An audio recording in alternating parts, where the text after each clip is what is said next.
సినీ కార్మికుల సమ్మె మూడో రోజుకు చేరుకుంది. వేతనాల పెంపుకు అంగీకరించిన 6-7 సినిమాల షూటింగ్స్ మాత్రమే నడుస్తున్నాయి. మిగతావి ఆగిపోయాయి. అయితే film federation versus producers panchayati Chiranjeevi దగ్గరకు చేరుకుంది.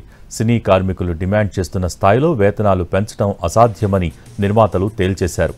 నిన్న చిరంజీవితో అల్లు అరవింద్, సురేష్ బాబు, సి కళ్యాణ్, మైత్రి రవి, ఛాంబర్ సెక్రటరీ దామోదర్ ప్రసాద్ సమావేశమయ్యారు. వారి వాదనలు చిరంజీవి విన్నారు.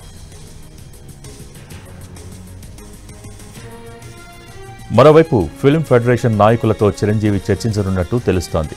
2 రోజుల చర్చల్లో పురోగతి రాని పక్షంలో ఇరు వర్గాలతో చిరంజీవి చర్చించనున్నారు. వేతనాల పెంపు కోసం కార్మిక శాఖ అదనపు కమిషనర్ గంగాధర్తో ఫిల్మ్ ఫెడరేషన్ నాయకులు చర్చలు జరిపారు. తమ డిమాండ్స్ ఒప్పుకోకపోతే షూటింగ్స్కి వెళ్లేది లేదని తేల్చి చెబుతున్నారు. ఇటు కార్మికుల బెదిరింపులకు భయపడేది లేదని అంటున్నారు ఛాంబర్ ప్రతినిధులు.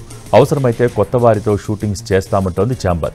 అందుకోసం నిపుణులు, సిబ్బంది కోసం నోటిఫికేషన్ విడుదల చేశారు నిర్మాతలు.